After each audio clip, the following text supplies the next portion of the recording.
오늘 말씀 제목은 나귀 새끼를 타신 예수님이라는 제목으로 말씀 전하실 때 성도님들에게 큰 친은혜가 있기를 소망합니다. 날씨가 많이 더워지는데 오늘 더 덥더라고요. 반팔을 꺼내서 개인적으로는 6월에 꺼낼까 그랬는데 이제 꺼내서 입어도 상관없을 것 같아요. 건강 유의하시기 바랍니다. 오늘 본문 말씀은 예수님께서 3년의 공생애를 마치시고 십자가를 지시기 위해 예루살렘 성으로 들어가시는 장면입니다. 다니엘서에서 이미 예언된 대로 정확히 69일을 채우시고 예수님께서 이스라엘의 왕으로 오시는 기쁜 날인 것입니다. 바로 그 순간의 기록을 이 마태가 기록하는 것을 볼 수 있습니다. 오늘 말씀은 크게 두 부분으로 나누어져 있습니다.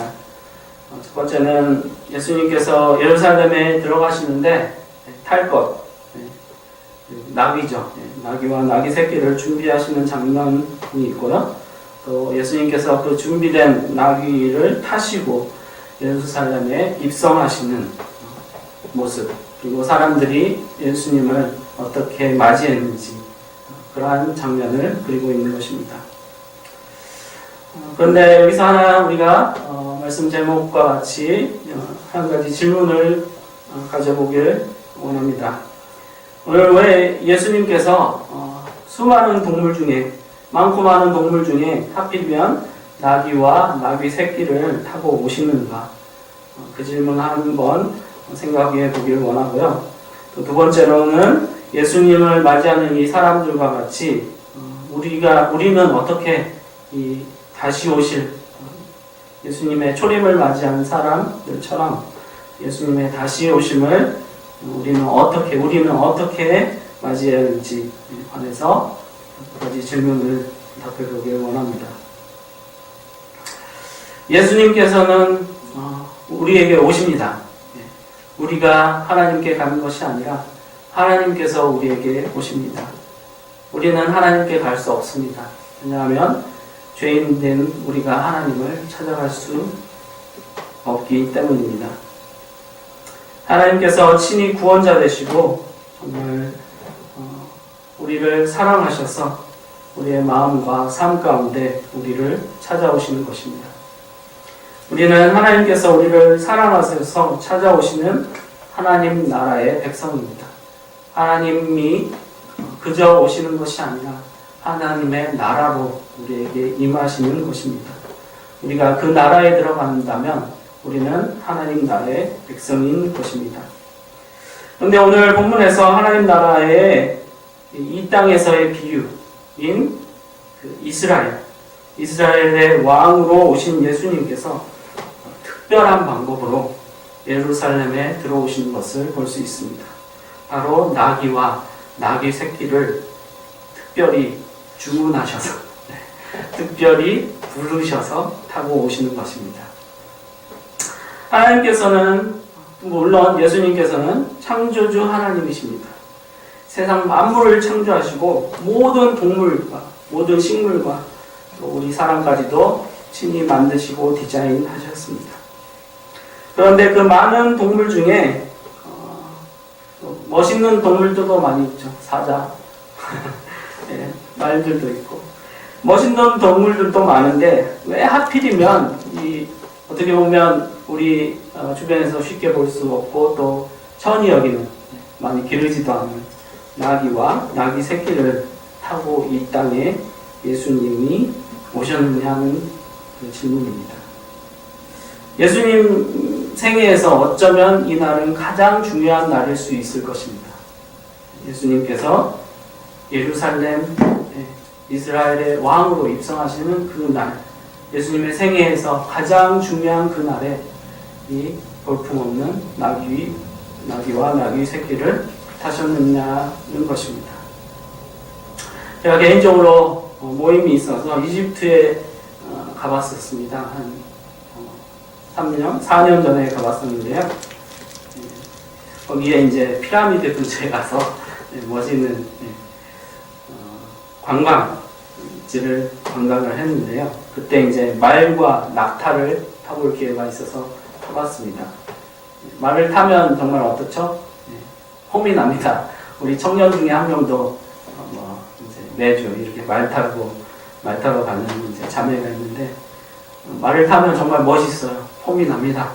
장군 같고 왕 같고 정말 홈이 납니다. 또 낙타를 타봤는데요. 낙타는 정말 높습니다. 정말 생각보다 엄청 높더라고요.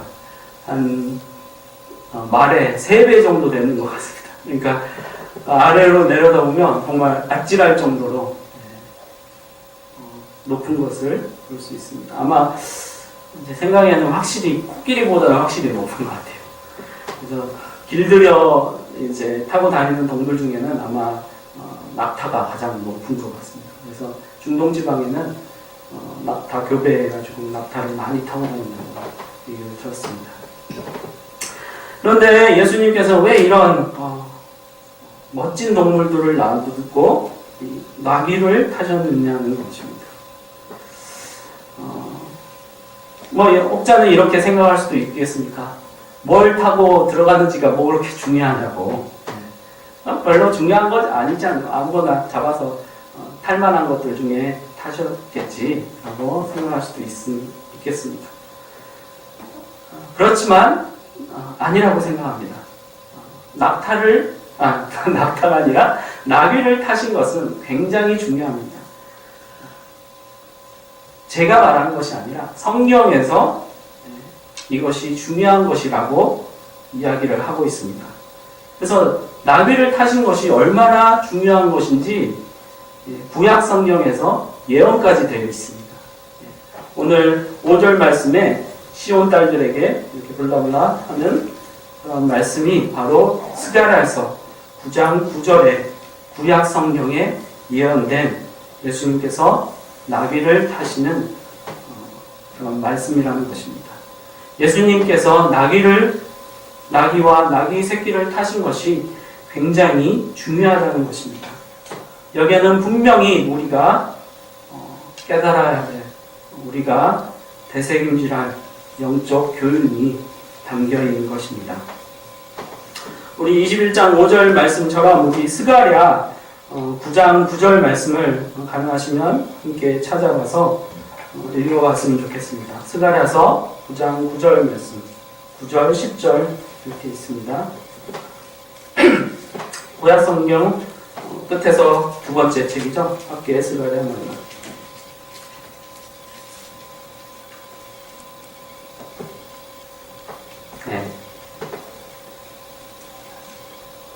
함께 읽겠습니다. 시온에 따라 크게 기뻐할지어다. 예루살렘에 따라 즐거이 부를지어다. 보라, 내 왕이 내게 임하시나니 그는 공의로우시며 구원을 베푸시며 겸손하여서 나귀를 타시나니 나귀의 작은 것 곧 나귀 새끼니라 라고 되어 있습니다. 간단하게 쉽게 얘기하면 예수님께서 나귀 새끼를 타신 이유가 겸손하셔서 나귀 새끼를 타셨다는 것입니다. 그 앞에도 여러 가지 설명이 있는데 공의로우시며 구원을 베푸시며 이런 말씀들도 나중에 의미 있게 생각해 볼 수 있겠습니다. 첫 번째 우리가 생각해 볼 것은 예수님께서 겸손하시기 때문에 겸손의 왕으로 오시기 때문에 나귀 새끼를 타셨다는 것입니다. 그런데 계속해서 스가랴서 9장 10절 그 다음 말씀이죠. 그 다음 9장 10절을 함께 읽어보겠습니다. 시작. 내가 에브라임의 병고와 예루살렘의 말을 끊겠고 전쟁하는 팔도 끊으리니 그가 이방 사람에게 화평을 전할 것이요 그의 통치는 바다에서 바다까지 이르고 유브라데 강에서 땅끝까지 이르리라. 이렇게 기록되어 있습니다. 이 말씀을 보면 10절 말씀을 보면 이 나귀와 대비되는 동물이 있습니다. 9절에서 나귀가 나온 반면에 10절에서는 뭐가 나오고 있죠? 말이 나오고 있죠. 네. 제가 탔던 말이 나오고 있습니다. 말이 나오고 있어요. 나비와 대비되는 동물로 말이 나오고 있습니다. 사실 나비는 제가 오늘 네이버에 찾아보니까 이제 뭐 동물 분류학에 보면 이제 말과에 속하는 동물입니다. 말 밑에 이제 좀 하등하고 하는 동물이 나비인 것입니다. 근데 예수님께서는 그 하나님께서 창조하신 말과 그 동물 중에 가장 말과 동물 중에 가장 고도한 동물인 말은 제쳐놓고 그보다 못한 나비를 타셨다는 것입니다. 왜 예수님께서는 말보다 못한 나비를 선택하셨을까요? 이 이유가 바로 10절에 나와 있는 것입니다. 고대 또 그리고 중세시대 때까지만 하더라도 말은 힘의 상징이었습니다. 군사력의 상징이었습니다. 또 전쟁에서 꼭 필요한 동물이자 군사 무기였던 것입니다. 이 말을 얼마나 많이 가졌느냐에 따라서 그 나라의 힘이 좌우되었던 것입니다. 그래서 강한 나라일수록 마병이 많았고 기마병이 많았고 이렇게 그 말을 소중히 군사의 목적으로 길러왔던 것입니다. 그래서 현대 군대에서도 인펜트리라고 이제 마병, 물론 말을 타고 다니는 않지만 그러한 용어가 남아있는 것을 볼 수 있습니다. 이러한 말씀이 또 다른 말씀에도 기록되어 있습니다. 우리 이스라엘 백성이 출애굽해서 가나안 땅으로 들어갈 때 애굽의 그 대제국의 그 당시에 최고의 문명이었던 그리고 최고의 군사력과 힘을 가지고 있었던 애굽 군대가 쫓아왔습니다. 그때 쫓아온 것이 바로 병거를 가지고 쫓아왔습니다. 출애굽기 14장 17절 18절에 보면 이렇게 기록되어 있습니다. 내가 애국 사람들의 마음을 완악하게 할 것인즉 그들이 그 뒤를 따라 들어갈 것이라. 내가 바로와 그의 모든 군대와 그의 병거와 마병으로 말미암아 영광을 얻으리니 내가 바로와 그의 병거와 마병으로 말미암아 영광을 얻을 때에야 애국 사람들이 나를 여호와인 줄로 알리라 하시더니 이렇게 기록되어 있습니다.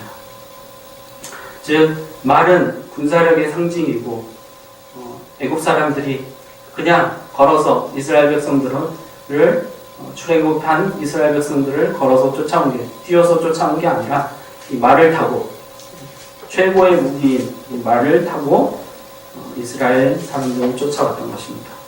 그런데 하나님의 무기는 따로 있습니다. 하나님은 이 마병과 병거와 군대 이러한 힘에 의지하지 않고 하나님의 말씀으로 그들을 홍해 가운데 멸하시는 줄로 우리는 믿습니다. 이 세상 나라의 힘은 바로 이 군사력에 있습니다. 얼마나 많은 군인을 가졌고 얼마나 많은 말을 가졌고 마병을 가졌는지 병거를 가졌는지 그것으로 힘의 세기를 측정하는 것입니다. 하지만 예수님은 당신이 왕으로 오시는 이 하나님의 나라, 이 하나님의 나라는 이 세상에 속한 나라가 아닙니다. 이 세상 나라와 같지 않습니다.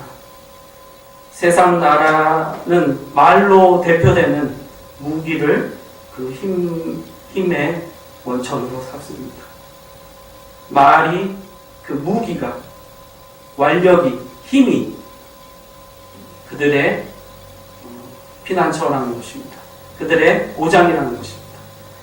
하지만 하나님의 나라는 말과 무기로 그 힘을 삼는 것이 아니라 왕이신 우리의 유일한 왕이신 하나님의 말씀에 하나님의 명령에 그 근본과 원천이 있는 것입니다. 바로 하나님의 말씀이 하나님 나라의 능력이고 우리의 능력인 줄로 믿습니다.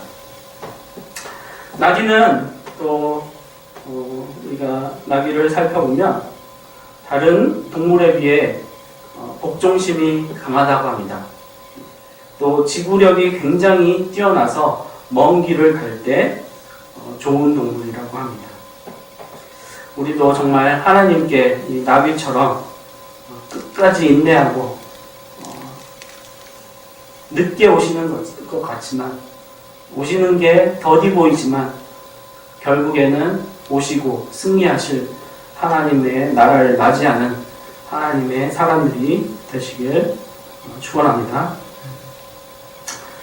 또 이 나귀에 관한 이야기가 또 구약 성경에 나와 있습니다. 아주 유명한 이야기입니다. 나귀 하면 딱 떠오르는 이야기입니다.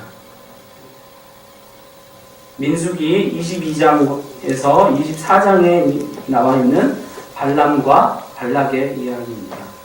성도님들 물론 아시리라 믿습니다.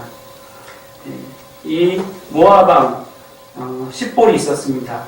그에게는 아들 발락이 있었는데 이스라엘 백성들이 그 땅을 쳐들어가고 지나가려고 하자 이 발람, 미디안 술사, 마술사 같은 미디안 이 발람을 돈으로 주고 사서 이 저주를 하라고 발람에게 부탁을 합니다. 그래서 미디안 술사인 발람이 나귀를 타고 이스라엘 백성들이 보이는 그 언덕으로 나귀를 타고 올라가는데 나귀가 가지 않겠다고 가지 않겠다고 막 이렇게 합니다. 그리고 나중에는 말까지 합니다. 나귀가 신기한 능력을 하나님께서 나귀에게 주셔서 이스라엘 백성들을 저주하지 못하도록 발람을 돌이키도록 기회를 주시는데 그때 사용한 도구가 바로 나귀였다는 것입니다. 그 결과는 어떻게 되었습니까? 민수기 31장 16절에 보면 보라 이들이 발람의 꾀를 따라 이스라엘 자손을 부올의 사건에서 여호와 앞에 범죄하게 하여 여호와의 회중 가운데 연병이 일어나게 하였느니라. 즉 이 발락이 이 발람의 꾀를 따라서 결국에는 성공했어요. 이스라엘 남자들을 유혹해서 하나님 앞에 범죄하게 하고 그 결과로 말미암아 연병이 이스라엘 백성들 가운데 돌게 되는 그런 결과로 나타났습니다. 또 신명기 23장 4절 5절에 보면 그들은 너희가 애굽에서 나올 때에 떡과 물로 너희를 길에서 영접하지 아니하고 메소포타미아의 부돌 사람 부올의 아들 발람에게 뇌물을 주어 너희를 저주하게 하려 했으나 내 하나님 여호와께서 너를 사랑하심으로 내 하나님 여호와께서 발람의 말을 듣지 아니하시고 내 하나님 여호와께서 그 저주를 변하여 복이 되게 하셨나니 라고 기록되어 있습니다. 즉 이 모압 족속의 그 왕 십볼의 아들 발락이 발람에게 돈을 주어 뇌물을 주어서 저주하게 하려고 저주를 했으나 그 이스라엘에게 한 그 말 그게 비록 저주의 말일지라도 하나님께서 그 말을 변하여서 이스라엘을 축복하는 복이 되게 하셨다고 하나님께서는 말씀하고 있는 것입니다. 그때 발람을 돌이키도록 발람에게 옳은 길을 가르쳐준 이 동물이 나귀인 것입니다. 베드로후서에서는 이 사건에 대해서 이렇게 기록하고 있습니다. 베드로후서 2장 15절 16절에는 그들이 바른 길을 떠나 미혹되어 부올의 아들 발람의 길을 따르는도다. 그는 불의의 싹을 사랑하다가 자기의 불법으로 말미암아 책망을 받되 말하지 못하는 나귀가 사람의 소리로 말하여 이 선지자의 미친 행동을 저지하였느니라. 이렇게 기록되어 있습니다. 즉, 이 선지자, 이 발람이 미친 선지자, 미친 행동을 하려고 했는데 이 나귀가 사람 소리로 그 저주를 하지 못하도록 저지하였다고 말씀하고 있습니다. 그런데 이런 발람과 발락의 이런 꾀를 조차 유혹을 받은 이스라엘 백성들에 대해서 이 앞구절과 이 뒷구절에 보면 엄청난 심판의 메시지가 적혀져 있는 것을 볼 수 있습니다. 우리가 어떻게 그 말 못하는 짐승보다 물질에 유혹되면, 세상 것에 유혹되면 하나님의 나라, 하나님의 거룩한 것을 저주하고 하나님의 신령한 것을 정말 아무것도 아닌 것처럼 여기게 되는 실수를, 죄를 저지를 수 있는가. 이 베드로가 얼마나 강력하게 이 사람들을 책망하고 있는 것에서 우리가 교훈을 얻을 수 있는 것입니다. 구약성경 발람과 발락의 사건에서 나귀는 하나님의 사람들이 우상 숭배하는 것을 막고 재물의 유혹에 빠지는 것을 하나님을 대신해 경고한 경력이 있었던 것입니다.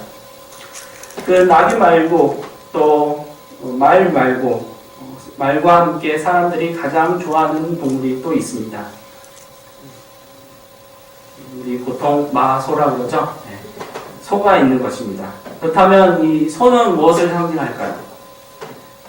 소는 아마도 근면을 상징할 수 있을 것입니다.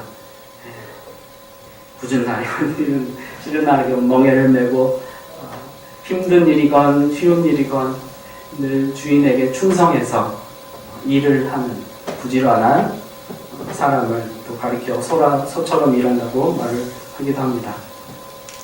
또 계시록에 보면은 하나님 보좌를 지키는 네 천사가 있습니다.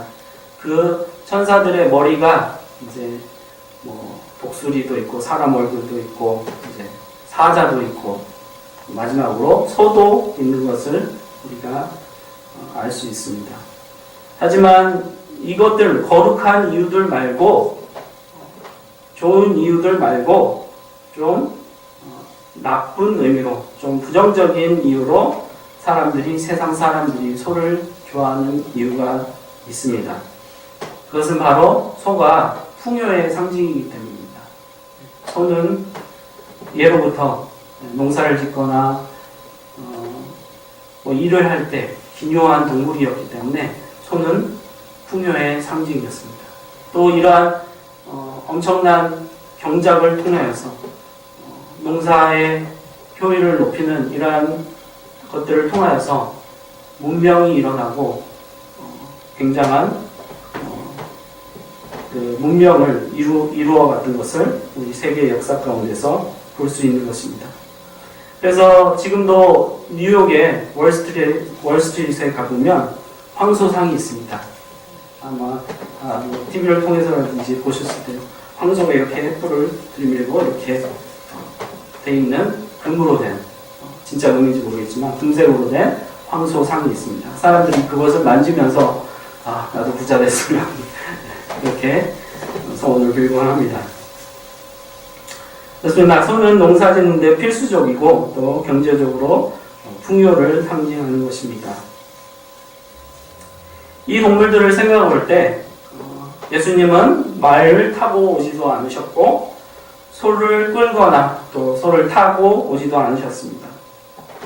하나님 나라의 왕으로 오시는데 예수님께서 이 말로 비유되는 세상 나라의 군사력, 세상 나라의 힘, 그것으로 오지도 않으셨고 또 소로 비유되는 이 세상 물질의 풍요로움, 그것으로 예수님께서 우리에게 오지도 않으셨다는 것입니다. 그렇다면 하나님께서 이 타고 오신 나귀는 무엇일까요? 하나님 나라의 힘은 무엇일까요? 또 하나님 나라의 군사력은 무엇일까요? 하나님의 나라의 풍요로움은 무엇입니까? 무엇이 있겠습니까? 먼저 군사력에 대해서 생각해 보면 하나님 나라에 군대가 없겠습니까? 하나님 나라에 군사가 없겠습니까? 아닙니다. 성경에서는 하나님 나라에도 군대가 있다고, 군사가 있다고 말씀하고 있습니다. 이 사실을 우리는 엘리야의 이야기에서 찾아볼 수 있습니다. 엘리야가 무엇을 타고 하늘로 승천했나요? 불말과 불병거를 타고 승천했습니다. 엘리사가 너무나 부끄러워했어요. 또 열왕기와 2장 11절 12절에는 이렇게 기록되어 있습니다. 두 사람이 길을 가며 말하더니 불수레와 불말들이 두 사람을 갈라놓고, 이 두 사람이란 엘리야와 엘리사를 가르칩니다. 엘리야가 회오리 바람으로 하늘로 올라가더라. 엘리사가 보고 소리질 때 내 아버지여 내 아버지여 이스라엘의 병거와 마병이여 하더니 다시 보이지 아니하는지라.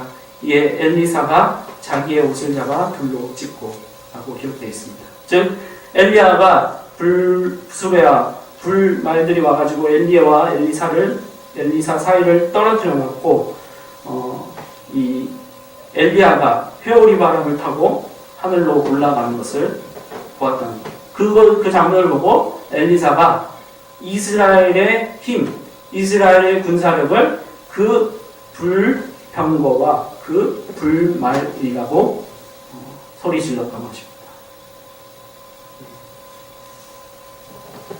하나님 나라에도 군대가 있습니다. 불말이 있고 불병거가 있습니다. 그런데 이것은 아무의 눈에나 보이지 않습니다. 열왕기하 6장 14절부터 17절에 보면 왕이 이에 말과 병거와 많은 군사를 보내매 그들이 밤에 가서 그 성읍을 에워쌌더라. 하나님의 사람의 사환이 일찍이 일어나서 나가보니 군사와 말과 병거가 성읍을 에워쌌는지라. 이스라엘을 쳐들어온 적군이 군대와 말과 병거와 많은 군사들이 예루살렘 그 성읍을 둘러쌉니다. 그의 사환이 엘리사에게 말하되 내 주여 어찌하오리까 하니 대답하되 두려워하지 말라. 우리와 함께한 자가 그들과 함께한 자보다 많으리라 하고 기도하여 이르되 여호와여 원하건대 그의 눈을 열어서 보게 하옵소서 하니 여호와께서 그 청년의 눈을 여심해 그가 보니 불말과 불병거가 산에 가득하여 엘리사를 둘렀더라. 엘리야가 승천한 모습을 보았던 이 엘리사가 적군들이 이 이스라엘 땅에 많은 병거와 많은 군사를 말과 함께 데리고 쳐들어오는 것을 볼 때 이 엘리사의 종이 두려워하니까 하나님께 기도하여서 그 청년의 눈을 열어서 엘리사를 둘러싼 하늘의 군대, 이 불말과 불병거를 보여주셨던 것입니다. 하나님 나라에도 군대가 있습니다. 하나님의 나라에 군대가 병거가 있습니다. 말들이 있습니다. 하나님 나라에 군사가 있습니다. 이것은 하나님께 신실하게 하나님을 따르는 사람들의 눈에는 보이는 것입니다. 우리는 구약 성경의 이러한 이야기를 바탕으로 신약 성경에서 하나님께서 어떠한 모양으로 또 예수님께서 지금 나귀를 타고 오신 그러한 이야기이기 때문에 하나님께서 어떠한 모양으로 우리에게 임하셨는지 생각해 보기를 원합니다. 첫 번째로 성령 하나님께서는 비둘기처럼 예수님께서 세례를 받으실 때 비둘기처럼 우리에게 임하셨습니다. 또 성령 하나님은 성령 강림절에, 지난주에 성령 강림절이었는데요, 불과 바람의 형태로 우리에게 임하셨습니다. 정말 마치 누군가가 태초에 하나님이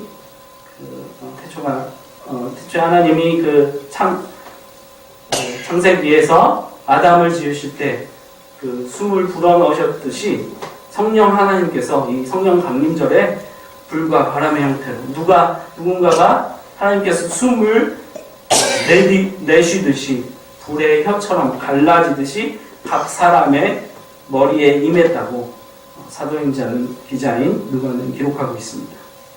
또 예수님의 다시 오심은 승천하심과 같다고 말씀하고 있습니다. 그래서 예수님께서 오실 때 첫 번째 우리가 이스라엘 예루살렘에 입성하실 때는 나귀를 타고 입성하셨지만 예수님께서 다시 오실 때는 우리가 예수님께서 죽으시고 부활하셔서 승천하실 그 모양대로 그대로 다시 오시겠다고 말씀하고 있습니다. 사도행전 1장 9절로 11절 말씀에 기록되어 있습니다. 우리 함께 사도행전 1장 9절로 11절을 함께 찾아보길 원합니다. 예수님께서 어떻게 오실지, 이번에도 나귀를 타고 오실지 그렇게 기록되지 않고 예수님께서 승천하신 그 모습대로 우리에게 오실 것을 말씀하고 있습니다. 사도행전 1장 9절로 11절입니다. 함께 읽겠습니다. 시작. 이 말씀을 마치시고 그들이 보는데 올려져 가시니 구름을 가리어 보이지 않게 하더라. 올라가실 때 제자들이 자세히 하늘을 쳐다보고 있는데 흰 옷 입은 두 사람이 그들 곁에 서서 이르되 갈릴리 사람들아 어찌하여 서서 하늘을 쳐다보느냐 너희 가운데서 하늘로 올리시신 이 예수는 하늘로 가심을 본 그대로 오시리라 하였느니라. 그렇습니다. 이것은 마치 계시록의 기록과 너무나도 유사합니다. 계시록에 예수님이 오시기 전에 두 증인이 나옵니다. 두 증인이 나와서 힘껏 복음을 하나님의 말씀을 전파합니다.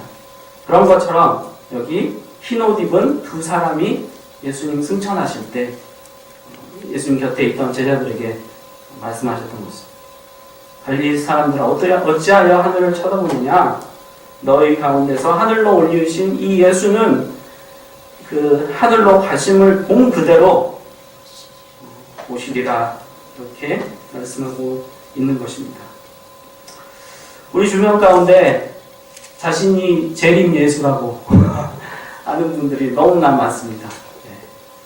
요즘 시끄러운 막 CBS랑 대판 싸우고 있는 신천지의 이만희 씨도 결국 그런 사람이죠. 자기가 재림 예수라고.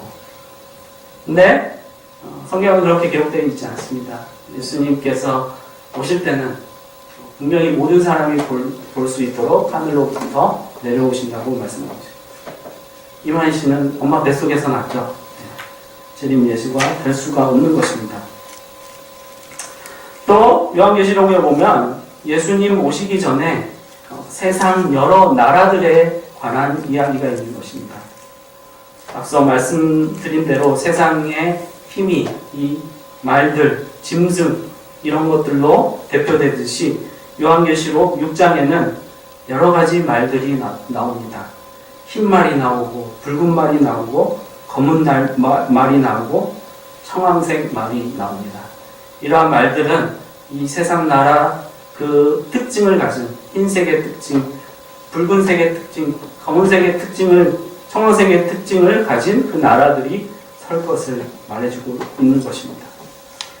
또한 요한계시록에는 이 말과 같은 짐승을 탄 음녀에 관한 이야기도 많이 나오고 있습니다. 예수님께서는 혹시 구름 타고 오시든지 하늘로 내려오시는데 이 음녀는 짐승을 타고 세상을 호령하는 것을 볼 수 있습니다. 요한계시록 17장부터 19장 말씀에는 이 음녀가 어떠한 짐승을 머리가 10개고 머리가 7개고 뿔이 10개고 왕관이 10개고 7개고 뿔이 7개고 10개고 막 이렇게 나오는데 그런 짐승들을 타고 있는 음녀의 모습을 우리가 또 찾아볼 수 있는 것입니다. 근데 이 음녀들과 대비되게 이 오늘 본문 말씀 마태복음 21장 5절 말씀에는 스가랴에서 인용된 이 말씀에서는 이렇게 시작되고 있습니다. 시온의 딸들아, 시온 딸에게 말하는 것입니다. 시온의 딸들은 누구입니까? 시온의 딸은 바로 교회인 것입니다. 예수님께서 신랑 되셔서 그토록 사랑하시는 정결하고 거룩해야 될 하나님의 교회이자 신부인 것입니다. 그런데 이 거룩해야 될 신부가 세상을 의지하고 세상 힘을 의지하고 세상의 풍요로움을 의지하게 될 때, 세상 나라를 의지하고 세상의 것들을 사랑하게 될 때, 그 거룩한 교회가 음녀가 짐승을 탄 음녀가 될 수 있다는 것입니다. 분명히 예수님께서는 구름을 타고 오시고 모두가 볼 수 있게 임하십니다. 그런데 요즘에 특이한 신학이 하나 생겼습니다. 우리 외계인에 대해서, UFO에 대해서 궁금해하시는 젊은 청년들 특히 많은데요. 이제 그에 부응했는지 힐러리 이제 클린턴 대통령 후보가 이제 대통령이 당선되면 외계인의 그 비밀 자료들을 다 공개한다고 합니다. 상상력, 호기심을 자극하고 있죠. 근데 이에 한술 더 떠서 카톨릭에서는 어떤 신학이 나왔냐면은 외계인 신학이 나왔습니다. 외계인이다. 그 말은 뭐겠습니까? 외계인이 올 때 그 외계인을 받아들이자는 거예요. 그래서 예수님을 외계인으로 등갑시키는 거예요. 그래서 카톨릭에서 외계인 신학을 만들고 있는 것입니다. 이러한 음녀 같은 음탕한 그리고 성경적이지 않고 사단적이고 마귀적인 이러한 신학과 그러한 세상을 의지하고 세상의 풍요로움과 세상의 힘을 의지하는 그런 모습들이 이 카톨릭 교회죠. 예전에는 교회였지만 지금 타락한 음녀 같은 교회였습니다. 이러한 현상들이 우리 개신교회에도 있다는 것입니다. 정말 회개하고 정말 주님 앞에 바로 서야 될, 정말 정신을 차리지 않으면 까딱하면 음녀가 될, 또 하나님을 대적하고 WCC로 대표되는 그런 카톨릭 그쪽으로 넘어갈 그러한 상황 가운데 있다는 것입니다. 우리 교회 내에서도, 개신교 내에서도 교회의 부흥이라는 미명 아래 큰 교회를 지어대고 카톨릭처럼 거대한 예배당을 지어대고 축복받아라, 기복주의를 외치고 물량주의를 외치고 겉모습은 경건의 모양이 있는 것 같지만, 거룩한 것 같지만 속에는 세상 욕심으로 가득 찬 그러한 교회의 모습이 바로 이 음녀의 모습인 것입니다.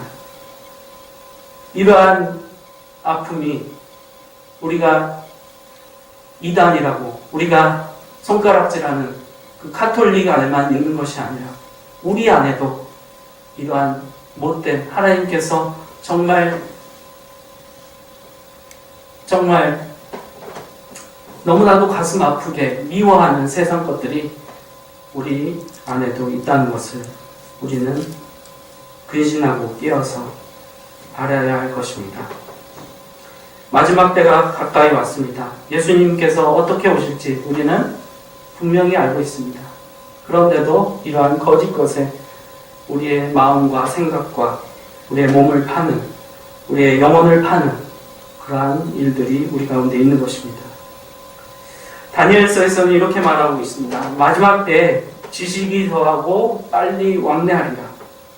다니엘서 12장 4절에 보면 다니엘아 마지막 때까지 이 말을 간수하고 이 글을 봉함하라. 많은 사람이 빨리 왕래하며 지식이 더하리라. 그렇습니다. 이 시대가 바로 그런 시대인 것 같습니다. 이 100년도 안 되는 짧은 기간에 정말 비행기가 발명되고 인터넷이 발명되고 정말 사람들이 너무나 빨리 왕래하게 되었습니다. 비행기도 모자라서 KTX도 모자라서 지금 미국에서는 음속으로 달리는 열차를 만든다고 합니다. 그래서 서울에서 뉴욕까지가 3시간 걸리나? 아무튼 엄청나게 빠른 그러한 기차를 만든다고 합니다. 그런데 인간의 몸이 그것을 따라갈 수 있을지 모르겠어요. 또 세상은 지식이 더하고 있습니다. 그렇지만 하나님의 지식에 있어서는 얼마나 더 깊은 은혜가 있는지, 더 깊이가 있는지 우리가 돌아봐야 될 줄 믿습니다. 또 세상에서는 군사력으로 엄청난 무기들로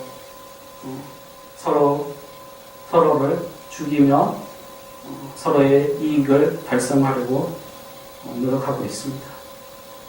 핵전쟁과 같은 엄청난 재앙이 이 땅을 위협하고 있는 것입니다. 말씀을 맺겠습니다. 나귀는 정말 세상의 눈으로 볼 때는 힘도 안 되고 풍요로움도 보장할 수 없는, 세상의 눈에 볼 때는 쓸모없는 것처럼 보입니다. 하지만 그 보잘것 없는 것일지라도 그 나귀는 하나님의 말씀으로 지어진 생명체입니다. 우리도 그렇습니다. 그 말씀을 회복하기를 소망합니다. 초대교회에 주셨던 그 거룩한 말씀, 그 말씀으로 회복되기를 원합니다. 인간의 눈으로 볼 때 미숙하고 어리고 나약하고 쓸모없어 보일지라도 겸손한 왕이신 예수님께서 선택하신 나귀와 나귀 새끼처럼 우리도 세상을 의지하지 않고 세상의 풍요로움을, 세상의 힘을 의지하지 않고 하나님을 의지하는 그 하나님의 능력 가운데 세상의 눈으로 하나님을 바라보지 않고 정말 하나님께서 말씀하신 그 말씀으로 하나님을 바라봐야 하겠습니다. 마지막으로 예수님께서는 이런 모습으로 입성하셨습니다. 참 풍요로운 말씀인데요. 이게 예수님이 차가 두 대신가? 이런 생각까지 하게 되는데 나귀와 나귀 새끼까지 함께 타시는 것을 볼 수 있습니다. 나귀를 타시든지 나귀 새끼를 타시든지 한 마리만 타시면 되지 왜 나귀와 나귀 새끼를 탔냐고 탔다고 기록되어 있냐는 것입니다. 네. 분명히 그렇게 있었어요. 어디에서는 짐승의 새끼를 탔다고 되어 있지만 또 보면 나귀와 나귀 새끼를 함께 끌고 와서 탔다고 말씀드려 있습니다. 이 말씀의 의미를 곰곰이 생각해 봤는데요. 아마 더 깊은 의미가 있을 수도 있겠지만 이 관계가 이 의미가 아닌가 생각해 봅니다. 하나님과 우리의 관계. 예수님께서 임하시는 왕의 그 나라는 생명의 관계로 이어진 나라이구나. 끊을래야 끊을 수 없는 그 나귀와 나귀 새끼, 나귀 어미겠죠? 나귀 새끼, 그 생명의 관계로 이어진 그 관계를 하나님께서, 예수님께서 보이시기 위해서 내가 너를 신부로, 생명으로 낳기 위하여서 이 예루살렘 성을 지금 들어간다 라고 말씀하고 계시지 않나 생각해 봤습니다. 이사야서 1장 2절부터 4절은 이렇게 기록되어 있습니다. 하늘이여 들으라, 땅이여 귀를 기울이라. 여호와께서 말씀하시기를 내가 자식을 양육하였거든 그들이 나를 거역하였도다. 소는 그 임자를 알고 나귀는 그 주인의 부유를 알건만은 이스라엘은 알지 못하고 나의 백성은 깨닫지 못한도다 하셨도다. 슬프도다 범죄한 나라여, 허물진 백성이여, 행악의 종자여, 행위가 부패한 자식이로다. 그들이 여호와를 버리며 이스라엘의 거룩한 신 이를 만홀히 여겨 멀리하고 물러갔도다. 우리는 나귀가 주인을 아는 것처럼, 소가 그 임자를 아는 것처럼 하나님을 알고 계십니다. 신부가 거룩하게 신랑을 맞이하는 것처럼 세상의 것들 의지하지 않고 오직 예수님만 순전한 마음으로 사랑하고 계십니까? 스가랴서 9장 9절 이후에 아까 읽은 10절에는 그렇게 말씀하고 계십니다. 이 이스라엘 왕은, 하나님 나라의 왕은 공의로우시고 구원을 베푸신 완전하신 왕인 것입니다. 이 예수님을 우리의 마음 가운데 받아들이지 않겠습니까? 우리의 모든 억울함, 이 세상에서의 고통들, 고뇌들 예수님께서 아시고 공의로 구원을 베푸시는, 자비가 넘치시는 이 예수님께로 우리의 임자 되신, 우리의 주인 되신 예수님께로 나아가시는 저와 여러분이 다 되셨으면 좋겠습니다.